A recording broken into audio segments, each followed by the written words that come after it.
Bonjour! Hello! Aujourd'hui, on va vous raconter l'histoire de la capoeira, comment est-ce qu'elle est née et puis comment est-ce qu'elle s'est développée au Brésil. Les parents, vous aurez le choix de faire écouter l'histoire à vos enfants pour un moment calme ou alors de le faire vivre à vos enfants pour un moment de défoulement puis un moment rigolo. À vous de choisir. Tout commence au mois d'avril de l'an 1500. Pedro Álvares Cabral découvre le Brésil après des mois de navigation depuis le Portugal. Arrivé là-bas, il le proclame portugais. Il y découvre une terre riche en flore, en faune, peuplée d'animaux sauvages, mais extraordinaires.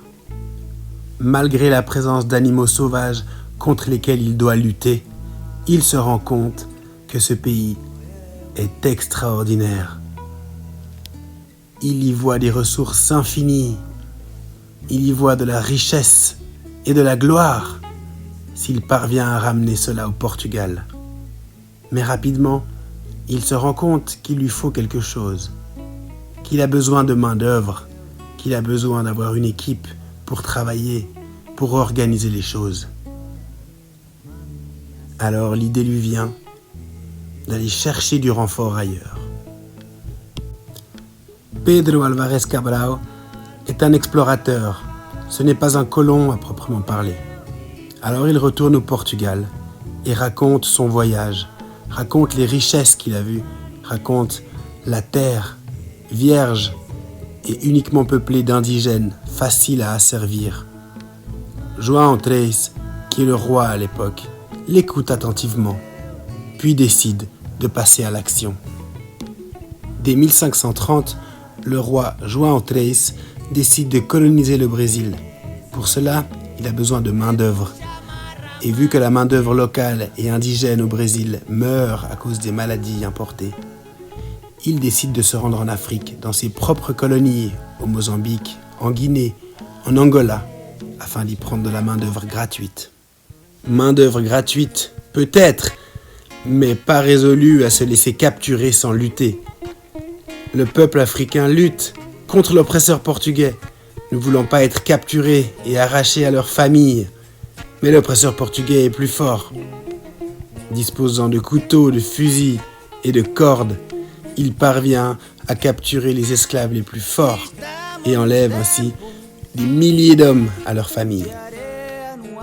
Les Africains sont ainsi ligotés, ballottés, transportés. Ce ne sont plus des êtres humains, ce sont de la marchandise qu'on va vendre, utiliser et jeter si elle n'est plus bonne à fonctionner. Par dizaines de milliers, les esclaves sont ainsi capturés, attachés et transportés jusqu'au navire négrier qui les emmène pour un long périple pour traverser l'océan en direction du Brésil. Le trajet sur les bateaux des pays africains jusqu'au Brésil dure des mois et les conditions sanitaires sont déplorables et tristes. Seuls les plus forts survivent. Les autres sont jetés par-dessus bord, comme de vieilles chaussettes au linge sale. Certains esclaves qui ont bien compris la situation préfèrent même sauter par-dessus bord plutôt que de se laisser abattre.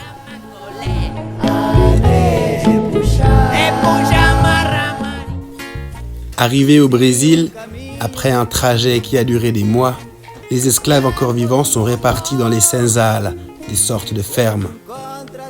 Leur journée dure de 18 à 20 heures. Ils doivent travailler dans les champs de coton, travailler dans les champs de canne à sucre, travailler dans les senzalas même à nettoyer, ranger, faire à manger, s'occuper de toutes les tâches ménagères. La nourriture est rare, l'eau également, le repos inexistant. Par contre, les coups de fouet et les coups de bâton, ultra présents.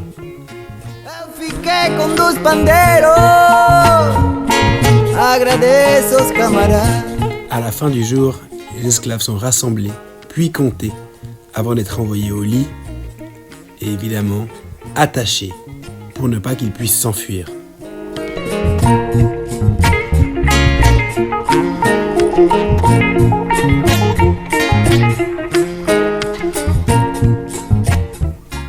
Une fois les esclaves ligotés et mis au lit, les maîtres allaient également se reposer, sans se douter de ce qui allait se passer pendant ce temps-là.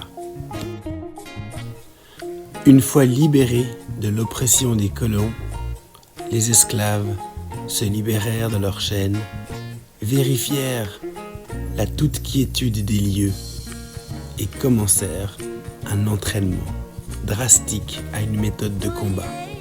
C'était le tout début de la capoeira.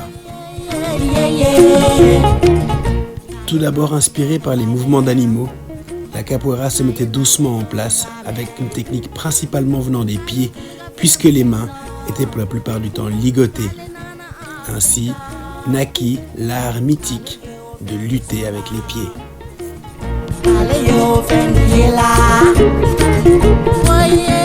À la fin de la nuit, avant le réveil de leur maître, les esclaves retournèrent au lit pour faire comme si de rien n'était.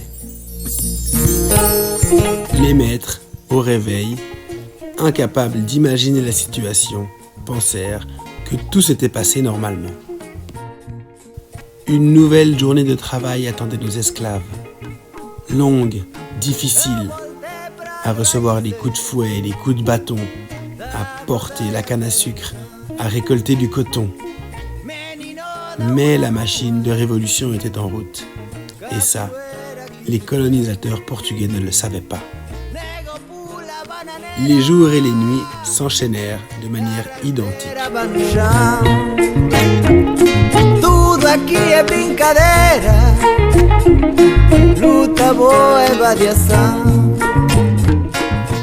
Mais une nuit, profitant du sommeil des colons, les esclaves se réveillèrent, se libérèrent de leurs chaînes et fuirent la senzala vers des horizons nouveaux, plus prometteurs pour eux.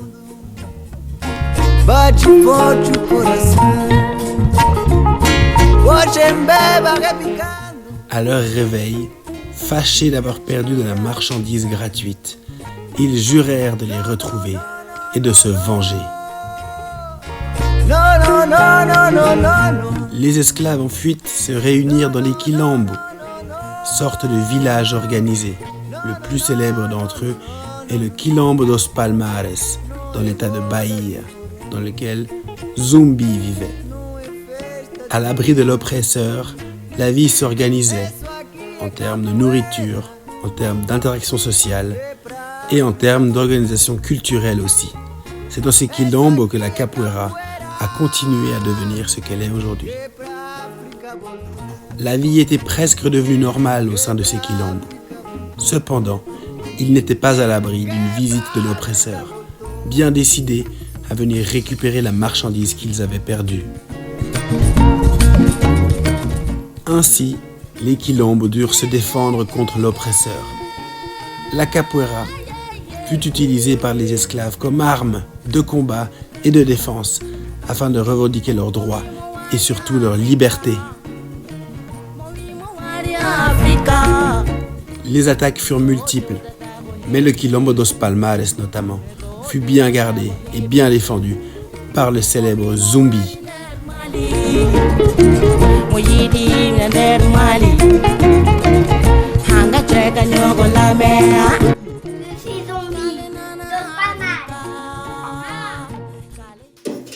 La capoeira est donc née de la rencontre de ce peuple africain avec les conditions misérables de vie au Brésil, sous l'influence des colonies portugaises. Instrument de libération des esclaves au début, puis l'art de rue des voleurs et des brigands, la capoeira fut rapidement prohibée et inscrite au code pénal, car considérée comme trop dangereuse. Ce n'est qu'au XXe siècle, sous l'influence de Mestre Bimba, que la capoeira s'institutionnalise. Il crée la première académie de capoeira au Pelourinho, à Salvador. Mais ça, c'est une autre histoire.